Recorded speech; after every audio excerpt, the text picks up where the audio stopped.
शंकर भगवान की जय। परम पूजनीय महात्मा ज्ञानगिरी महाराज की जय। बोल राधा कृष्ण भगवान की जय। बोल सियापति रामचंद्र महाराज की जय। पवन सुत हनुमान की जय। बोल गीता माता की जय। बोल गंगा जमुना सरस्वती माता की जय। सच्चियां जोता वाली माता पाटी सदा। गुरु रूप सासंग जी, जैसे गंगा सागर में साल बाद इसी दिन कपिल मुनि का आश्रम समुद्र सूख के बाहर नजर आता है और सभी लोग एक हफ्ता पहला 10 दिन पहले सफाइयां शुरू कर देते हैं और समुद्र को पेट करना शुरू कर देते हैं और हवन सामग्री की तैयारी कर देते हैं जो श्रद्धालु ऋषि मुनि जाते हैं। ऐसे ही हमारे सदगुरु महाराज जी के मंदिर में पहले मैंने वो वीडियो भी डाली हुई है अपने ग्रुप में, वो सारे सेवा करके जैसे लिपा पोती करके सफाइयां करके सारे ऐसे हमारा गंगा सागर यही है सदगुरु महाराज के चरणों में। तो वो मुझे याद आ गई तब कि गंगा सागर सारे तीर्थ बार एक बार गंगा सागर एक बार, ऐसे ही पूरे साल बाद हमारे सदगुरु महाराज जी के जिस दिन गंगा सागर में से कपिल मुनि के आश्रम में हवन होता है उसी दिन हमारे सदगुरु महाराज जी के शिव मंदिर में हवन होता है, पूजन होता है और पंडित जी बड़ी श्रद्धा से पूजन करवाते हैं। ये बात इतनी खूबसूरत है जैसे जितना गंगा सागर का फल है उतना ही गुरु के दरबार में बैठने का, उनसे आशीर्वाद लेने का फल है, क्योंकि गुरु से बड़ा दुनिया में कोई नहीं। वैसे सारे तीर्थ बार बार गंगा सागर एक बार, जो गुरु की शरण में आ गया सच्चे हृदय से, गुरु पहले तो उसको क्षमा कर देते हैं। कारण ये कि हम लोग सभी पापी हैं। पापी का मतलब कि हम लोगों से दुष्ट कर्म भी होते हैं, अच्छे कर्म, गृहस्थी लोग हैं, माया की दुनिया में फंसे हुए हैं, शुद्ध कोई भी नहीं। लेकिन ईश्वर के चरणों में, गुरु के चरणों में सारे पाप झटते जाते हैं और शुद्धता आत्मा के अंदर आनी शुरू हो जाती है। सबसे पहली बात तो ये है। आओ गुरु महाराज जी का पहले आह्वान करेंगे। गुरु महाराज जी आके अपना आसन ग्रहण करें। रुख पे रहमत का झूमर सजा है, रुख पे रहमत का झूमर सजा है, रुख पे रहमत का झूमर झूमर सजा है, रुक के रहमत का झूमर सजा है, कमली वाले की महफिल सजी है, रुक पे रहमत का झूमर सजा है, मुख पे रहमत का झूमर सजा है, मुख पे रहमत का झूमर सजा है, कमली वाले की महफिल सजी है, रुक के रहमत का झूमर सजा है, किसी से बात करना बोलना अच्छा नहीं लगता, किसी से बात करना बोलना अच्छा नहीं लगता, किसी से बात करना बोलना अच्छा नहीं लगता, किसी से बात करना बोलना अच्छा नहीं लगता, तेरे सिवा कोई भी अच्छा नहीं लगता, रुक पे रहमत का झूमर सजा है, मुख पे रहमत का झूमर सजा है, कमली वाले की महफिल सजी है, रुक पे रहमत का झूमर सजा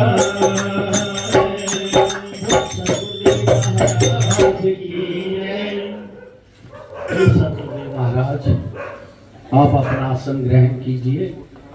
जितने भी देवी देवताओं का आह्वान किया है हमारे पंडित जी ने, सभी हमारे ऊपर सबके ऊपर आशीर्वाद करें। ये माघ महीने का पाठ शुरू होने जा रहा है।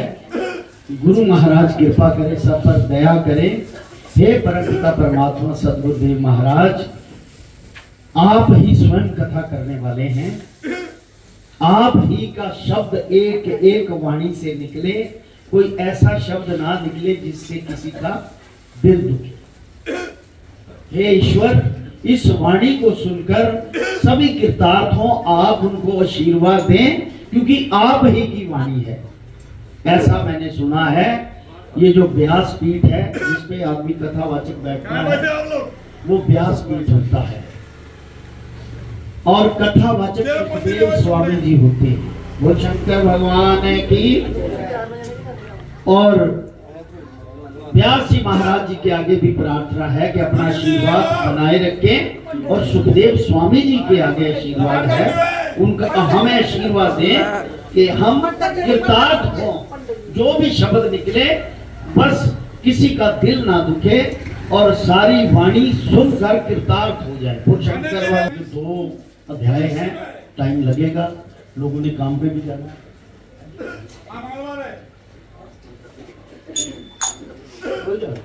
बोल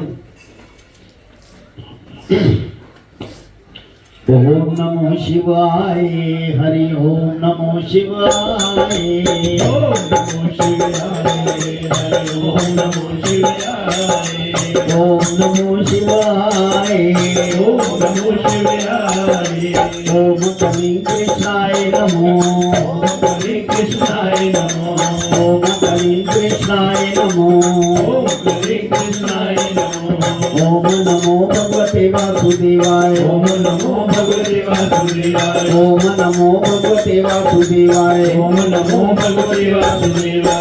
सद्गुरुदेव महाराज की जय। कथा के आगे, कथा के पीछे मंत्र जो बोले जाते हैं वो कथा का श्रृंगार है।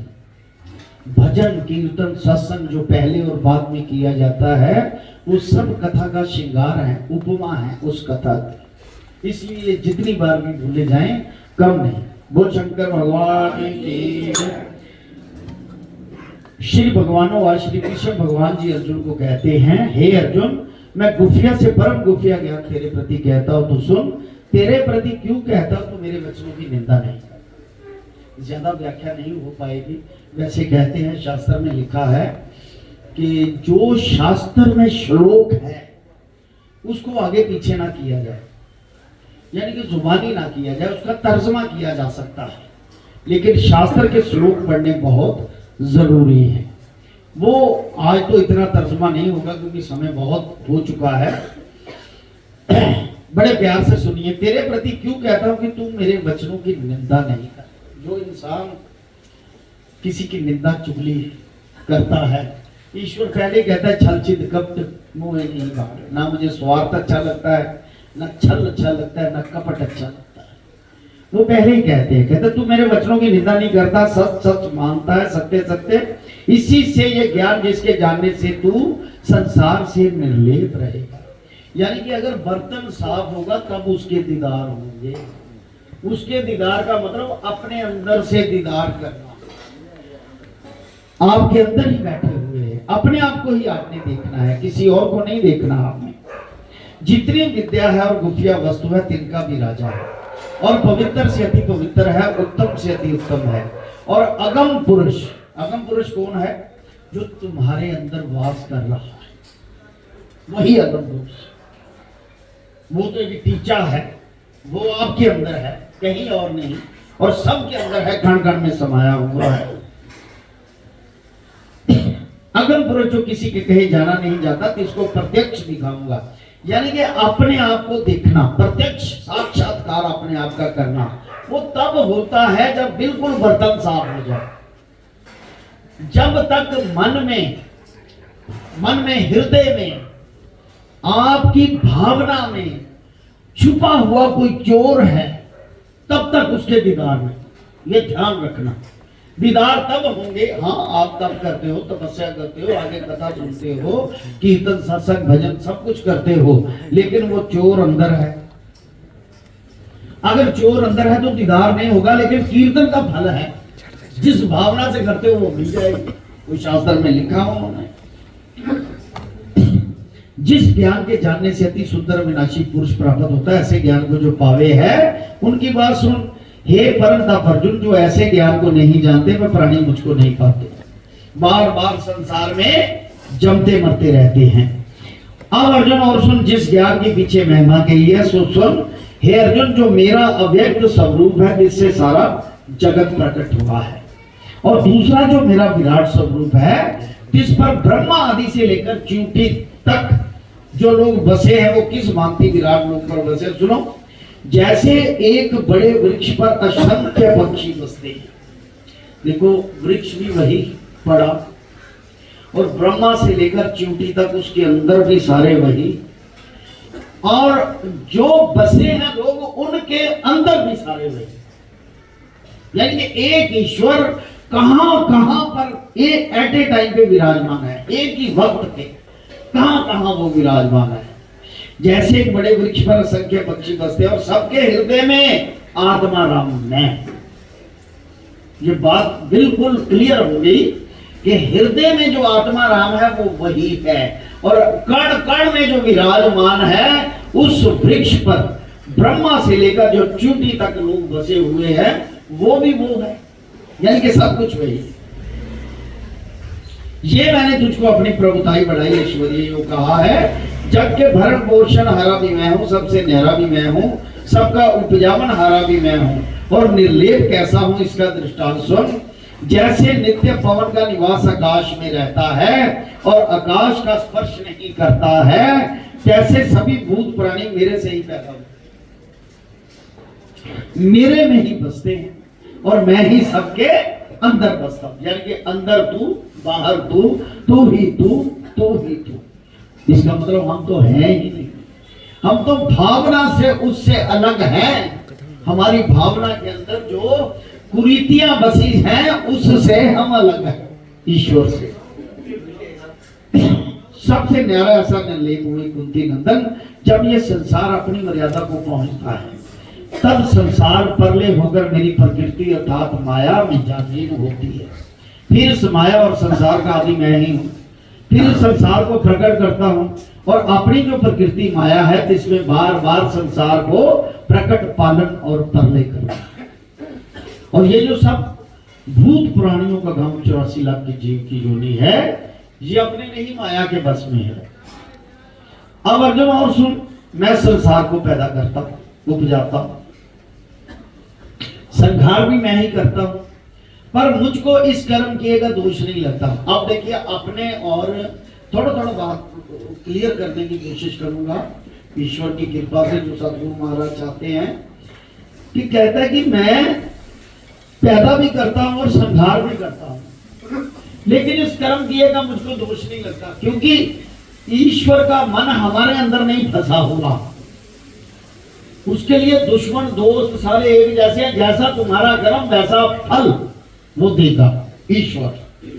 कहता मैं पैदा करता हूं पर मुझे इसका लांछन दोष नहीं लगता, क्योंकि मैं किसी के साथ ममता मोह रखता नहीं। अब ये बात ध्यान में रखना, वो कहते मैं किसी के साथ ममता मोह नहीं रखता, इसका मतलब ये नहीं कि ईश्वर किसी को चाहता नहीं। जो ईश्वर को चाहता है ईश्वर उसे चाहता है। जैसा जैसा ईश्वर के निकट आते जाओगे ईश्वर आपके निकट आते जाएंगे। सतगुरु महाराज जैसे कहते हैं ना, मैं चलूंगा एक पग तू चले पग 60, तू चले कर एक पग मैं चलूं पग 60, तू काट का हो जाए तो मैं लोहे की लाट। कहता अगर तू काट का लकड़ गया तो मैं मेरे में तुमसे ज्यादा अहंकार है, मैं तुझे मानता ही, मैं लोहे का डंडा हूं, ये दोरा भी नहीं उठता, ये मुड़ता भी नहीं। इसीलिए कहता है मैं उदासीन हूं, निर्मोही हूं, इन सब से उदास हूं, इस कारण से मुझको कोई बंधन नहीं बांध सकता। हे कुंती नंदन अर्जुन, मेरी कृपा दृष्टि को पाकर तो निर्लेप न्यारा हो जाता। निर्लेप कैसे भाई, हमारे बच्चे हैं, काम भी करने जाते हैं, खाना भी है, स्वादिष्ठान भी जीव लगी हुई है, निर्लेप कैसे हो कि ये समझ पेट में जो खाना जा रहा है तुझे जिंदा रखने के लिए कि ईश्वर की भक्ति कर सके। औलाद ईश्वर ने तुझे दी है, वो कर्म भोग है तुम्हारा, उसने आपसे लेना है या आपने उसको देना है, वो मजबूरी समझो कि वो कर्म है। जैसे कोई किसी के घर में मृत्यु हो जाती है, आपकी इच्छा नहीं है, आपको जरूरी जाना पड़ गया, तो वो आपकी मजबूरी है, वो फॉर्मेलिटी है। इसीलिए ईश्वर के साथ मोह रखने के अलावा किसी के साथ मोह नहीं। बाकी काम जो है चलते जाएंगे, लेकिन उसकी तरफ ध्यान नहीं देना कि ये मैं कर रहा हूं, ये हो रहा है, भाई ईश्वर की मर्जी थी इसीलिए मैं कर रहा हूं। जो 24 घंटे ईश्वर का नाम लेता रहता है ना, 24 घंटे के जो किया ईश्वर ने किया, मेरा कोई दोष नहीं था। अपने दिमाग में भी नहीं रखता कि मैं इस काम को करूं, वो निर्लेप है। जो दिमाग में रख के काम को करता है वो निर्लेप नहीं है। भगवान कृष्ण जी महाराज स्वामी रामाकृष्ण परमहंस के शिष्य हैं विवेकानंद जी महाराज। उन्होंने कहा है कि भगवान कहते हैं कि अगर तुझ में एक भी त्रुटि रह गई है तो तुम मुझको प्राप्त नहीं कर सकता। यहां तक कह दिया तुझ में एक भी सिद्धि आ गई तो तू ईश्वर के दर्शन नहीं कर सकता। भगवान कृष्ण ने अर्जुन को कहा, एक सिद्धि किस लिए कि मेरा नाम हो लोगों में, मैं लोगों का कल्याण कर रहा हूं, ये सिद्धि है। ये सिद्ध कर लिया मैं लोगों का कल्याण कर रहा हूं, ये त्रुटि आ गई, कहता तू फिर मेरा दर्शन नहीं कर पाएगा। कहने का भाव कि अपने आप को निर्लेप रखो, जो कर रहा है ईश्वर कर रहा है, मैं कुछ भी नहीं कर रहा, बस ऐसा रखो। हे कुंती नंदन अर्जुन, मेरी कृपा दृष्टि को पाकर तू निर्लेप न्यारा हो रहा है, अपने आप को निर्लेप जान।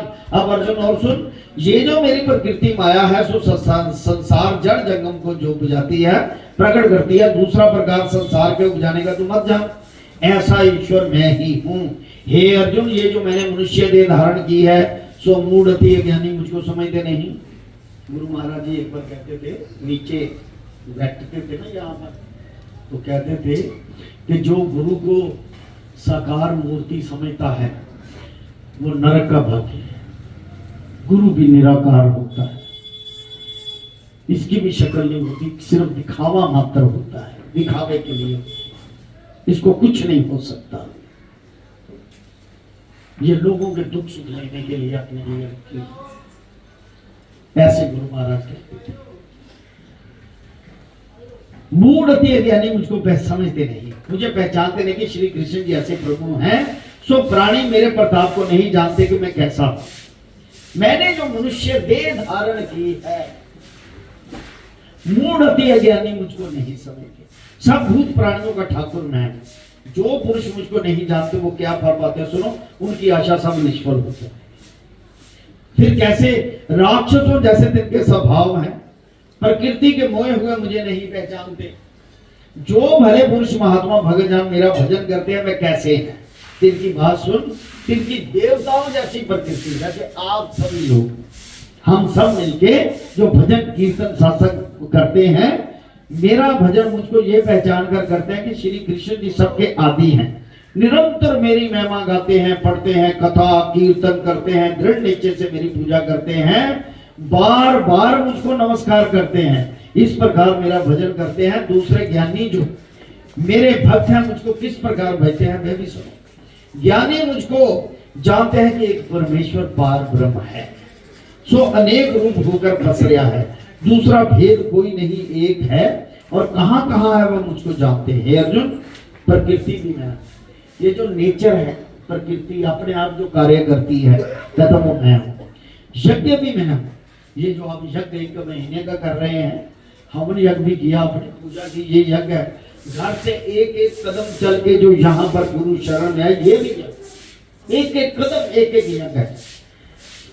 कदम है, सो प्रकृति यज्ञ का नाम है, जिनमें कुछ भेद है।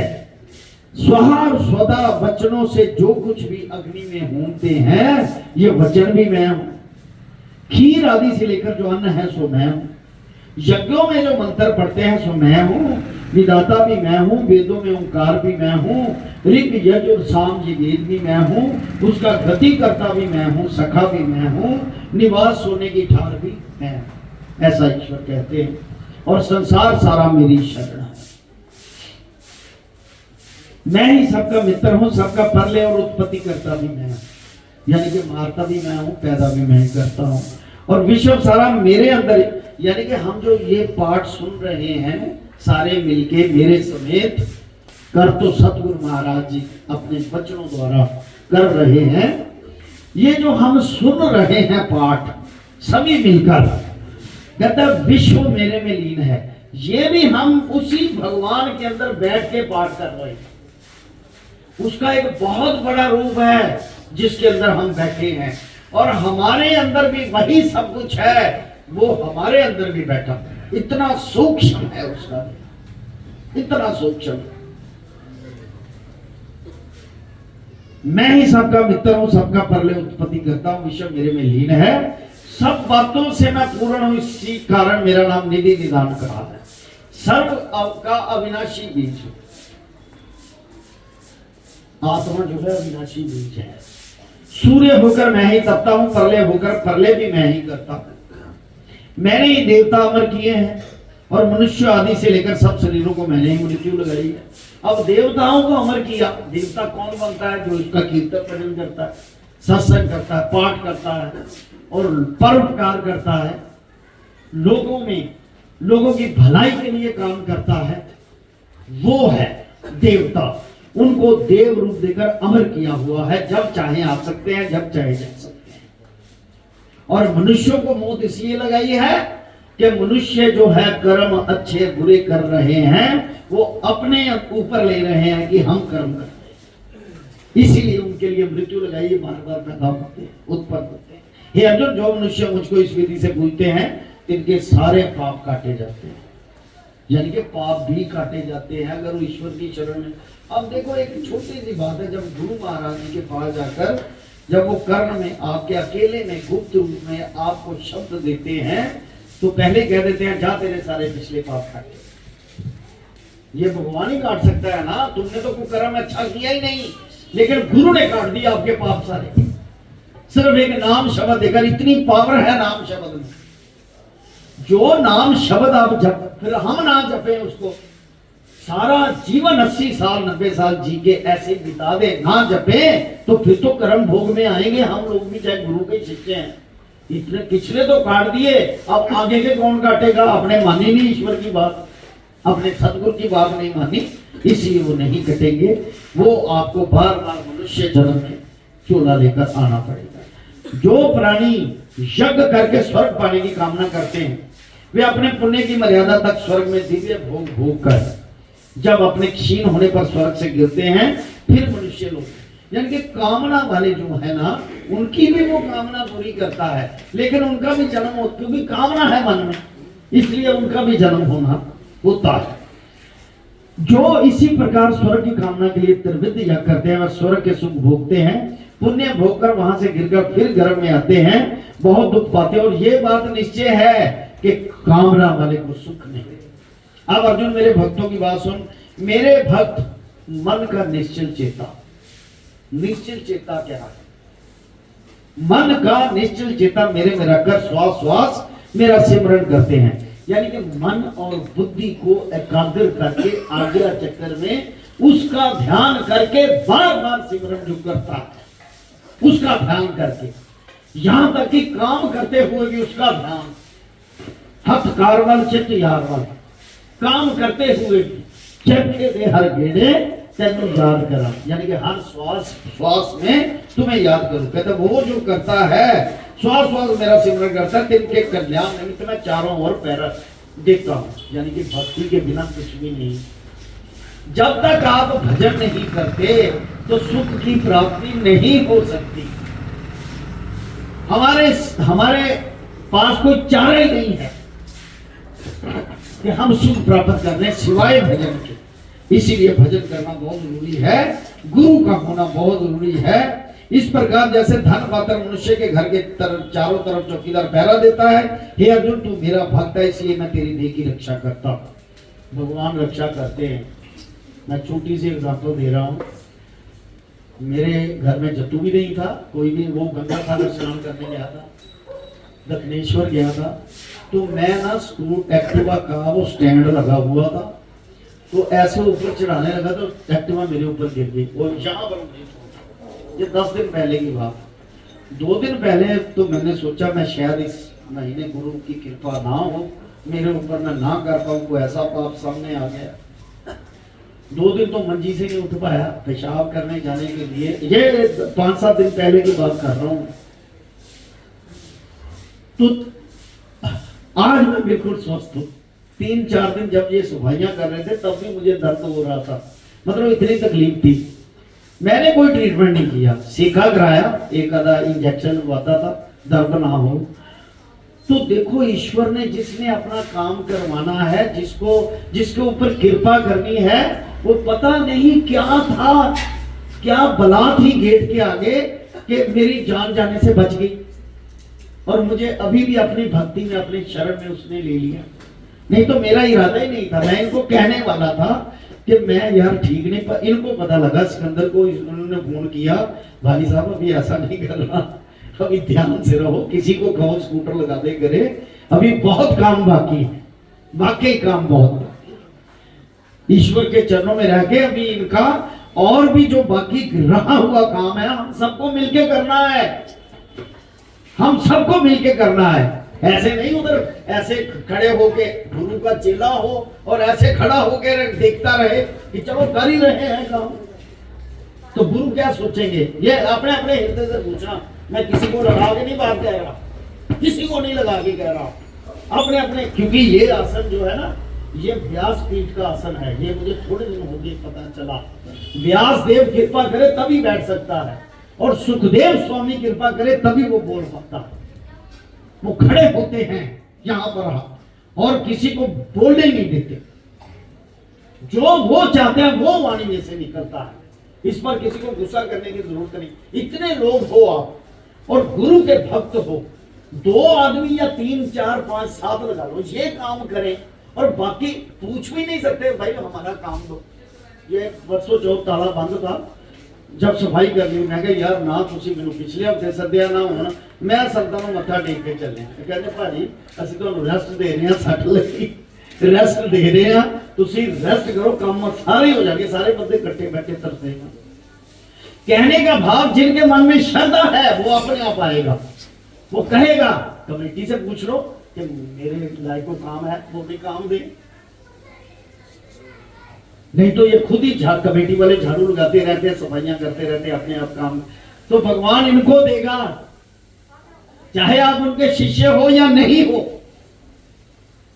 यानी कि खाली हाथ नहीं बैठना, कोई भी काम करना है पूछ लो, कमेटी से पूछ लो। काम करो, गुरु की शरण में आए हो तो गुरु का आशीर्वाद लो, बस एक ही बात कहता हूं। वो शंकर भगवान की सियावर राम जय जय राम, प्रभु राम जय जय राम, करो कल्याण सीताराम। वो शंकर भगवान की रिपीट कर रहा हूं, अपनी दिव्य मामा कहकर तेरे मन को अपने साथ दृढ़ करता हूं। जब उनका नाम लोगे जपोगे तो अपने साथ वो दृढ़ कर लेता है। उसका पंजा इतना सख्त है ना, जैसे बिल्ली जब अपने बच्चे को उठाती है तो उसको दर्द नहीं होता। कोई किसी के बच्चे को उठाए तो उसे दर्द होगा, रोएगा। तो जो भगवान की संतान है, संतान हम हैं, उसके शिष्य आत्मिक तौर पे हम संतान हैं, ये बता दो। जब हमें वो अपनी गिरफ्त में लेंगे तो हमें दर्द नहीं होगा, हमें सुख मिलेगा। और परम प्रीति के साथ तेरे रथ के घोड़े हाँकता हूं, मैं ऐसे भक्तों के साथ प्रीति करता हूं कुंती नंदन, मैं जैसा हूं तेरे अधीन हूं ऐसा और किसी के साथ नहीं। हे अर्जुन, जो मुझको छोड़ किसी और देवता की प्रीति से उपासना करते हैं वो भी मेरी पूजा करते हैं, पर भूल कर करते हैं। क्योंकि हे अर्जुन, सर्व यज्ञ भोक्ता मैं ही हूँ और सर्व यज्ञों का प्रभु हूँ। जो मुझको ऐसा प्रभु ईश्वर नहीं जानते वह जमते मरते रहते हैं। जो प्राणी पितरों का उपासक है वो पितर लोक में जाता है, जो को मनुष्य देवता का उपासक है वह देवलोक में जा प्राप्त होता है। जो मुझको पार ब्रह्म का उपासक है वो मुझे यहाँ मिलता है। हे अर्जुन, मैं शालिग्राम हूँ, मेरी पाषाण की प्रतिमा अथवा धातु की जैसे चतुर्भुजी लक्ष्मी नारायण वकुंठ में विराजते हैं, सो इनमें मेरे भक्त प्रीति साध पत्र पुष्प जल समर्पण करते हैं। तो शंकर भगवान की अपने भक्तों का दिया हुआ प्रीति के साथ लेता हूँ। जो भोजन करता हुआ पहले अग्नि में होते हैं सो सब मेरे में समर्पण कर। तिनका फल क्या है? संसार के सब भले बुरे कर्मों का फल सुख दुख के बंधन को काट देता है। हे अर्जुन, मैं सब भूत प्राणियों के साथ एक साथ हूं, किसी देवता के भक्त के साथ मोह नहीं, पर जो कोई भक्त मुझे सिमरण करता है। अब पीछे 3 श्लोक कहे हैं, पितरों को मानने वाले पितरलोक में जाते हैं, पितरलोक में वापस आना पड़ता है। देवताओं को मानने वाले देवलोक में, वो ख्वाहिश लेकर वापस आते हैं लोगों का कल्याण करने के लिए। और मुझे मानने वाले उनका मोक्ष हो जाता है, वो मोक्ष को प्राप्त हो जाते हैं। यानी कि जन्म ले या ना ले, जो भगवान कहे वही करे। कई भगवान भी कई बार जन्म लेते हैं, एक बार नहीं करोड़ों बार जन्म लेते हैं। सो मुझे स्मरण करते हैं, इस कारण मैं उनका स्मरण करता हूं। जो मुझे मेरा भजन करता है मैं उसका भजन करता हूं। अब अर्जुन और सुन, जो कोई अज्ञानी दुराचारी पापी है, किसी समय आनंद होकर मेरा स्मरण भजन करता है, हे कृष्ण जी, मैं जैसा कैसा हूं आपकी शरण हूं तुम्हारा, ऐसा कहता है। ये श्लोक ध्यान में रखना। हे श्री कृष्ण जी, मैं जैसा कैसा हूं, चंगी या मंदिया साहिब तेरी बंदी, जो भी कहता है मैं चंगा या माड़ा आपदा मैं आपकी शरण में हूं, कहता उसको भी तू साधु भी चाह। जिस प्राणी ने मेरे साथ निश्चय किया उसको साधु होते क्या लगता है? मेरे भजन के आगे पाप क्या वस्तु, यानी कि पाप काटे जाते हैं। ये शास्त्र में लिखा है, श्रीमद् भगवत गीता में लिखा है कि मेरे भजन के आगे पाप क्या वस्तु है। जैसे लकड़ियों की पोट को एक ओर से अग्नि लगावे तो एक घड़ी में सब भस्म हो जाती है, इसी प्रकार मेरे भजन के आगे पाप क्या वस्तु है, वह तत्काल धर्मात्मा हो जाता है, शांति पद को प्राप्त होता है। शांति पद कौन सा? मोक्ष।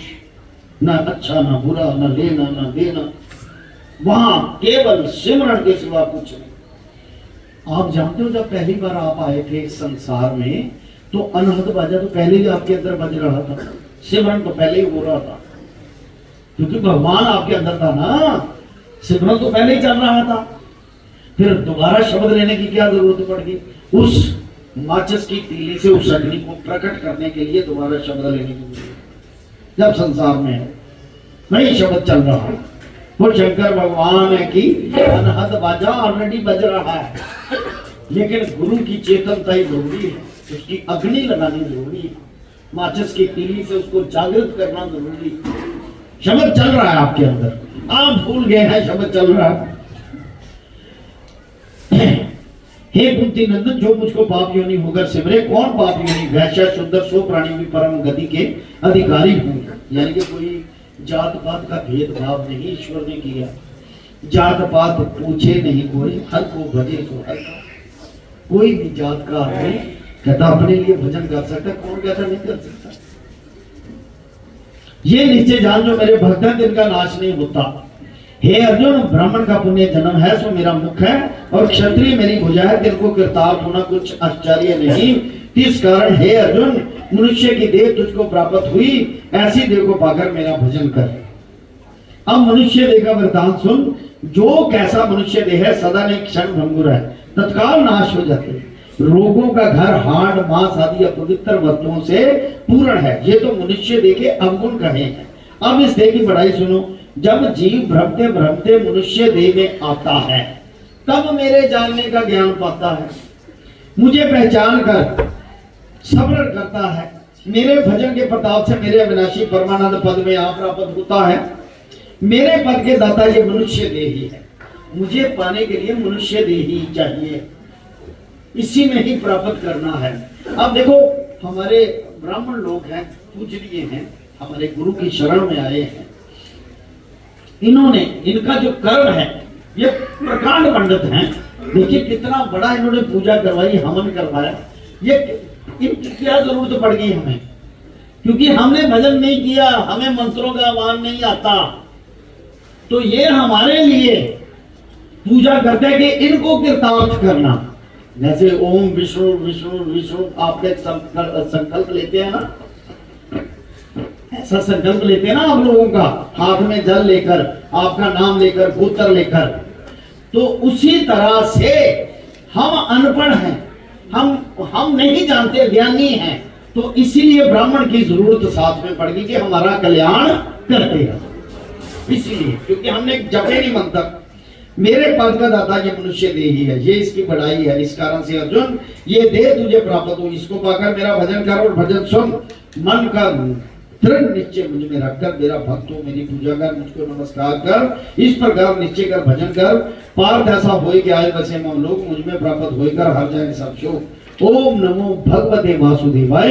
ऐसे मेरा भजन स्मरण कर।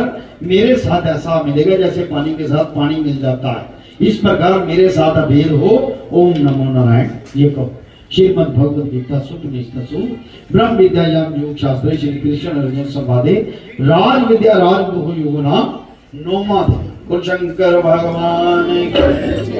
आइए आरती प्रारंभ शुरू करें। 8 बज गए हैं तो टाइम पूरा है, थोड़ा थोड़ा करते हैं। प्रथम अध्याय उधर कर, चल तो नाम आता है ना उसका, हाँ, ईश्वर प्रार्थना। बोल सतगुरुदेव महाराज की। सारे जने बोलेंगे, हे सर्वानंद सर्वशक्तिमान पूर्ण ब्रह्म अजन्मा अमर अनंत सर्वव्यापक न्यायकारी दयामय ईश्वर, आपकी महिमा का कोई पार नहीं, और आपके शुभ नामों की कोई संख्या नहीं। बड़े बड़े ऋषि मुनि और देवता भी आपका पार ना पा सके, तो मूढ़ अति अज्ञानी क्यों कर आपके नामों का वर्णन कर सकते हैं। हे महाबाहो, हे महाप्रभु, आप ऐसे दयावान हैं कि आपकी अपनी अपार दया से गूंगे को बोलना वचाल, गूंगे को वाचाल तथा लंगड़े को पर्वतों से फांदने के योग्य बना सकते हैं। कहने का मतलब गूंगे को वाणी दे सकते हैं, लंगड़े को पर्वत पार करवा सकते हैं आप। हम तुच्छ जीवों को भी अपनी दया से इस योग्य बनाइए कि सर्वदा आपके चरणाविंद का ध्यान रखते हुए संसार में अत्यंत हर्ष के साथ रहकर अंत को आपका शुभ धाम प्राप्त कर सके। हे प्रभु ऐसी कृपा कीजिए। ओम शांति शांति शांति। आइए, अर्जुन भक्त को आपने जो गीता ज्ञान दिया सो मुझको भी मिले, ऐसा समझिए। हे भयभंजन भगवान श्री कृष्ण जी किशोरदास मानता है कि हे प्रभु गीता के उच्चारण करने से भक्त पूर्ण ब्रह्म को पाते हैं। हे प्रभु मैं आपके चरणों की शरण हूँ, आप परम प्रवीण हो और मैं आपकी शरण में पड़ा हूँ। किशोरदास और कृष्णदास दीन गरीब हैं और आप संतों की विनती को मानकर लेते हैं। हे कमला वल्लभ श्री कृष्ण भगवान जी कृपा निधान जी, तेरे संतों के वास्ते में यह गीता ज्ञान भाषा सरल में कहता हूँ। बोल शंकर भगवान की। प्रथम अध्याय। सियावर राम जय जय राम, सियावर राम जय जय राम, मेरे प्रभु राम जय जय राम, मेरे श्री राम जय जय राम, मेरे श्री राम जय जय राम, करो कल्याण सीताराम। रात को इसका तर्जुमा करेंगे, जल्दी जल्दी पढ़ते हैं, टाइम बहुत हो गया, लोगों ने काम पे भी जाना है क्योंकि लोगों का ध्यान रखना जरूरी है। आज पहला दिन है। सांख्य विषाद योग 47 श्लोक। जब कौरव और पांडव महाभारत के युद्ध को चले तब राजा धृतराष्ट्र ने कहा कि मैं युद्ध की कौतुक को देखना चाहता हूं। तब श्री व्यास जी ने कहा, हे राजन तेरे तो नेत्र नहीं है, नेत्रों बिना क्या देखोगे? तब राजा धृतराष्ट्र ने कहा, हे प्रभु जी देखोगा नहीं तो श्रवण तो करूंगा, सुनूंगा तो सही। तब व्यास देव ने कहा, हे राजन तेरा सारथी संजय मेरा शिष्य है। जो संजय था धृतराष्ट्र का सारथी था और व्यास जी का चेला था। कहता मेरा शिष्य है वो, जो कुछ महाभारत के युद्ध की लीला कुरुक्षेत्र में होगी वो तुमको यहां बैठे ही सुनाएगा।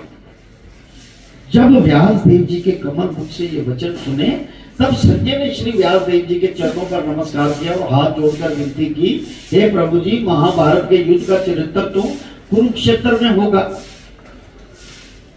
संजय ने कहा, कुरुक्षेत्र में युद्ध है, मैं कैसे देखूंगा? अब गुरु की कृपा देखो, अब भगवान से कम है गुरु, भगवान ही है गुरु।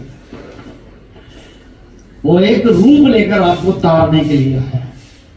मैं हस्तिनापुर में हूंगा और आपने जो आज्ञा की है कि राजन तुमको यहाँ बैठे युद्ध का कौतुक संजय कहेगा, तो हे प्रभु यहाँ हस्तिनापुर में कुरुक्षेत्र की लीला मैं कैसे जानूंगा?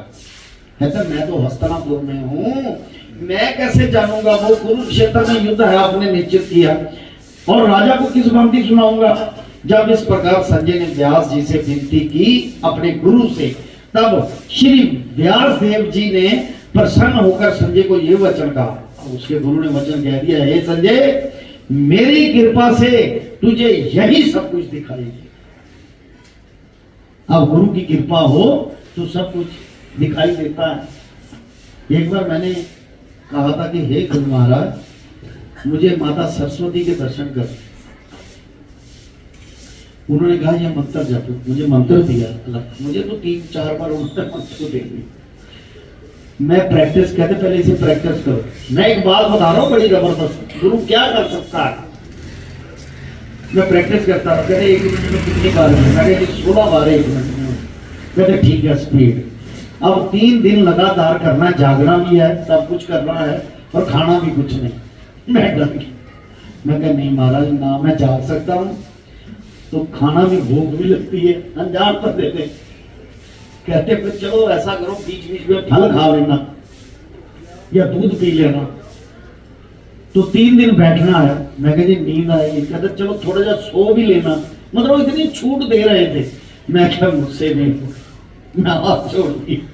कहते जा यार तुझे ऐसे ही माता के दर्शन हो, सरस्वती माता। ऐसे गुरु महाराज जी ने शीलवत। अरे गुरु के पास क्या पावर नहीं, गुरु ही साक्षात सर्वसैया प्रभु ईश्वर का अंश लेकर अपने आप में आए हैं। ईश्वर ही है गुरु।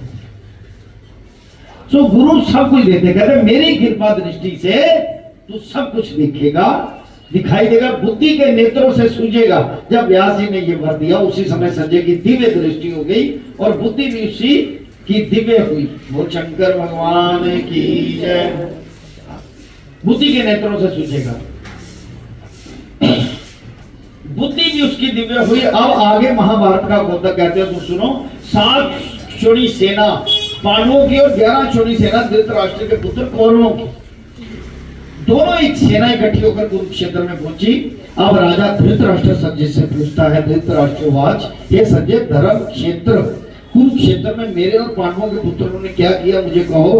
राजा का वचन सुनकर संजय बोला, संजयवाच, हे राजा जी, तेरे पुत्र दुर्योधन ने पांडवों की सेना देखी, सो कैसी है सेना, भली भांति जिसकी पंक्ति बनी है। उस पांडवों की सेना को देखकर राजा दुर्योधन ने अपने गुरु द्रोणाचार्य के निकट जाकर यह विनती की, हे आचार्य, देखो तो पांडवों की सेना का समूह और सेना कैसी भली भांति पंक्ति बनी है, और ध्रुपद का पुत्र धृष्टद्युम्न जो तुम्हारा शिष्य है कैसा बुद्धिमान है, जिसने पांडवों की सेना की भक्ति ऐसी भली भांति बनाई है, और जो पांडवों की सेना के मुख्य योद्धा है उनके नाम दुर्योधन द्रोणाचार्य को सुनाता है। इस सेना में बड़े धर्मधारी अर्जुन भी है, भीमसेन, राजा युयुधान, राजा विराट, राजा ध्रुपद, महारथी दृष्टकेतु, चेकितान और बड़ा बलवान काशी का राजा, और पुरजित, कुंती भोज, मनुष्यों में श्रेष्ठ शव्य, युद्धमन्यु और विक्रांत, बड़ा बलवान उत्तमोजा सुभद्रा का पुत्र अभिमन्यु और द्रौपदी के भी बेटे सभी महारथी। ऐसे दुर्योधन अपने गुरु के पास जाकर गुरु ने कहा। अब दुर्योधन अपनी सेना के मुख्य योद्धाओं के नाम और प्रमाण सुनाता है, हे आचार्य जी, अब जो मेरी सेना के मुख्य योद्धा हैं ब्राह्मणों में श्रेष्ठ द्रोणाचार्य जी, इनके नाम सुनो।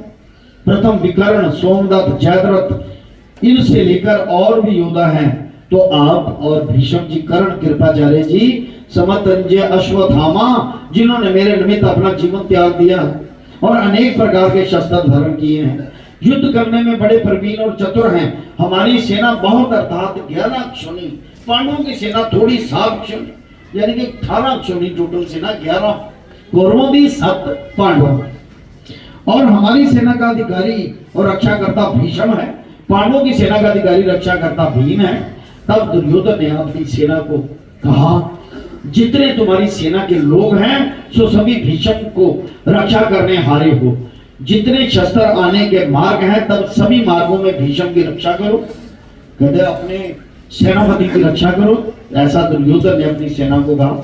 दुर्योधन के मुख से भीष्म आदि योद्धाओं ने ये वचन सुना और उन्होंने प्रसन्न करने के लिए, उनको प्रसन्न करने के लिए कौरवों में बड़े जो हैं वृद्ध भीष्म पितामह, सो प्रथम उन्होंने सिंह की न्याय गर्ज कर अपना प्रतापवान शंख बजाया, शंख की गूंज बजाई, जिसके कारण उपरांत सारी दुर्योधन की सेना ने शंख बजाए, भेरी, ढोल, रणसिंगे बजाए, दमामे और गोमुख इत्यादि से लेकर सभी वजंतर अनेक प्रकार की सारी सेना ने इकट्ठे बजाए। उन वजंतरों का इकट्ठा शब्द होता। जब सारे ने शंख बजाए उन्होंने शब्द ही दृढ़ रावणा सी। अब पांडवों की सेना के वजंतर सुनो। प्रथम तो जिस रथ पर श्री कृष्ण भगवान जी विराजमान है, इस बड़े रथ की सारी सामग्री कंचन की है और सारे रत्नों से जड़ित है। जैसे वर्षा ऋतु का मेघ गरजता है वैसे ही रथ के पहिए की आवाज है। ऐसा तो रथ है। अब घोड़ों की शोभा कहते हैं, जैसे गौ का दूध होता है तैसा तो उन घोड़ों का सुंदर रंग है। जैसा कार्तिक का फला हुआ कमल होता है ऐसा सुंदर उनका मुख है और बहुत सुंदर है। गर्दनें जिनकी सुंदर है, कान और पूंछे अति सुंदर हैं और चरणों के विखे नूपुर स्वर्ण के पेड़े पड़े हैं और उन घोड़ों की शोभा है। ऐसे सुंदर रथ पर सारथी भक्त वत्सल सत्य स्वरूप पर अर्जुन भक्त विराजमान। उन्होंने भी दिव्य शंख बजाए। प्रथम ऋषिकेश श्री कृष्ण भगवान ने अपना पंचजन्य नामी शंख बजाया और देवदत्त नामी शंख अर्जुन ने बजाया। पौंडर नामी शंख भीमसेन ने बजाया। सो भीमसेन कैसा है, जिसका पेट बड़ा है उधर और कमर भी बड़ी है। और अनंत विजय नामी शंख कुंती पुत्र राजा युधिष्ठिर ने बजाया। सुघोष नामी शंख नकुल ने बजाया। मणिपुर नामी शंख सहदेव ने बजाया। बड़े धनुष धारी काशी राज ने भी शंख बजाया और महारथी शिखंडी व दुष्ट जुम्न और राजा विराट ने भी शंख बजाए, और अजीति सात्यकी यादव राजा ध्रुपद और द्रौपदी के पुत्र ने भी शंख बजाए। जितने पांडवों के राजे थे सब ने शंख बजाए, और सुभद्रा के पुत्र महाबाहु अभिमन्यु ने भी शंख बजाया। इन सब ने अपने अपने भिन्न भिन्न शंख बजाए। इन शंखों का शब्द सुनकर धृतराष्ट्र के पुत्रों के हृदय विदीर्ण हुए और फट गए, धरती और आकाश शब्दों से भर गया। इसके उपरांत धृतराष्ट्र के पुत्रों की सेना अर्जुन ने देखी, तब दोनों की ओर सेना के शस्त्र चलने लगे। तब अर्जुन अपना सिर के ऊपर फेर कर अर्जुन पांडव ऋषिकेश श्री कृष्ण भगवान जी से बोलता गया, हे अच्युत अविनाशी पुरुष जी, मेरा रथ दोनों सेनाओं के बीच में खड़ा था। भगवान कृष्ण का तब देखो हमारे साथ युद्ध करने को कौन कौन आया। ऐसा अर्जुन ने भगवान श्री कृष्ण को कहा कि दोनों सेनाओं के बीच में मेरा रथ खड़ा कर दो। प्राणों को और घर को त्याग कर जो आए हैं फिर सबको मैं देखूंगा। संजय राजा धृतराष्ट्र को कहता है कि हे राजा ऋषिकेश श्री कृष्ण भगवान को अर्जुन ने ये वचन कहे, तब भक्त वत्सल गोविंद जी ने घोड़े फेरकर अर्जुन का रथ दोनों सेनाओं के बीच भीष्म द्रोणाचार्य के सम्मुख ले जा खड़ा किया, और भीष्म द्रोणाचार्य की दाईं बाईं ओर भी योद्धा थे। तब श्री कृष्ण भगवान जी अर्जुन को बोले, हे अर्जुन, तेरा रथ मैंने कौरवों की सेना के सम्मुख खड़ा किया, तू इनको देख। तब अर्जुन ने कौरवों की सेना में बहुत योद्धा देखे, उनमें पितामह देखे, गुरु देखे, मातु देखे, पुत्र पौत्र देखे, सखा ससुर और मित्र भी देखे, सारे रिश्तेदार देखे अर्जुन। इन दोनों सेनाओं में अपने ही कुटुंबी देखकर अर्जुन को बहुत दया पूछी। तब अर्जुन श्री कृष्ण भगवान जी से बोले, हे कृष्ण भगवान जी, इस सेना विखे मैं सब अपने सज्जन भाई बंधु कुटुंबी देखता हूँ। जो योद्धा रण में आए हैं तिनको देखकर मेरा शरीर बहुत दुखी होता है, मुख सूख गया है और मेरा देह कांप गया है, मेरे रोम खड़े हो गए हैं और गंडीव नामी धनुष मेरे हाथ से गिर पड़ा है और त्वचा जल उठी है, मैं खड़ा भी नहीं हो सकता और मेरा मन भी भ्रम में है। और हे केशव जी, मैं शकुन भी बुरे देखता हूं और ऐसा निमित्त भी नहीं देखता कि यह विपरीत युद्ध है। हे केशव जी, इस युद्ध में भाइयों को मारने में मैं अपना कल्याण भी नहीं देखता। हे श्री कृष्ण जी, मैं अपनी जय भी नहीं देखता और मुझको राज्य की इच्छा भी नहीं और ना सुख की इच्छा है। हे गोविंद जी, राज किस काम के और राज के भोग किस काम के, जिनके निमित्त राज लेना है वह कुटुंबी के योद्धा लोग प्राण धन को त्याग कर युद्ध निमित्त खड़े हैं। सो ये कौन कौन है?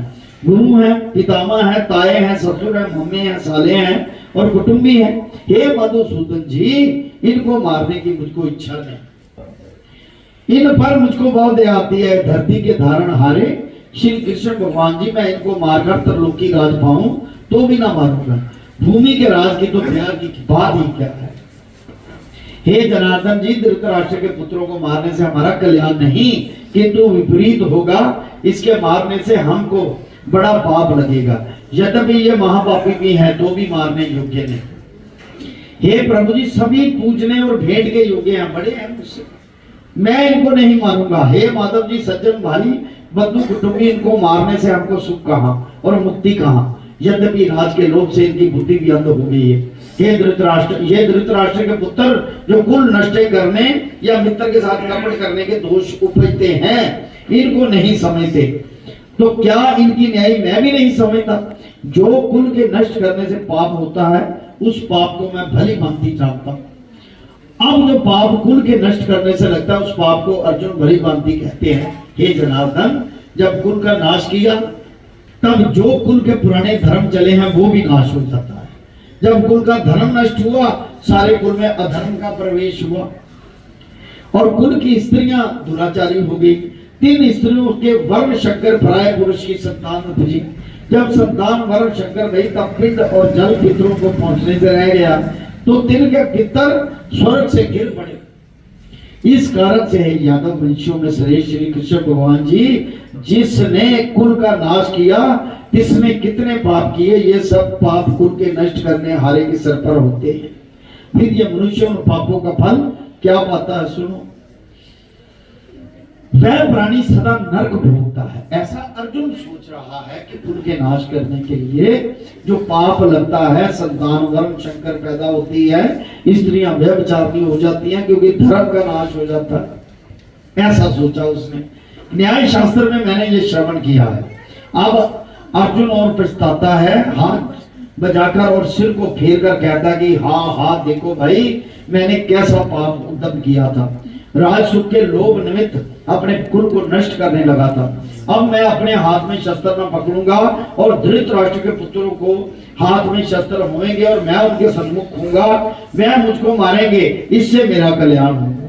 संजय वाच संजय धृतराष्ट्र को कहता है, हे राजन, अर्जुन ने ये वचन कहकर धनुष बाण हाथ से छोड़ दिया और शोक समुद्र में मगन होकर मूर्छा खाकर गिर पड़ा। बोल शंकर भगवान की।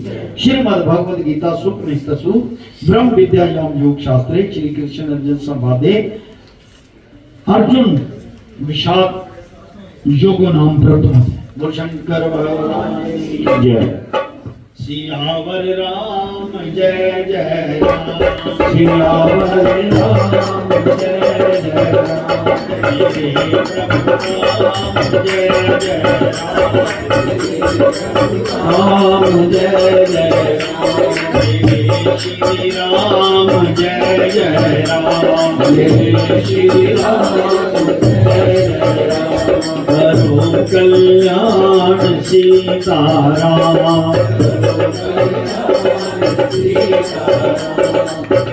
ओम नमो शिवाय, हरि ओम नमो शिवाय, ओम नमो शिवाय, हरि ओम नमो शिवाय, ओम नमो शिवाय, ओम नमो शिवाय, ओम नमो शिवाय, ओम नमो शिवाय, ओम कली कृष्णाय नमो, ओम कली कृष्णाय नमो, ओम कली कृष्णाय नमो, ओम कली कृष्णाय नमो, ओम कली कृष्णाय नमो, ओम कली कृष्णाय नमो, ओम नमो भगवते वासुदेवाय, ओम नमो भगवते वासुदेवाय, ओम नमो भगवते वासुदेवाय, ओम नमो भगवते वासुदेवाय, ओम नमो भगवते वासुदेवाय, ओम नमो भगवते वासुदेवाय। बोल सतगुरुदेव महाराज की जय।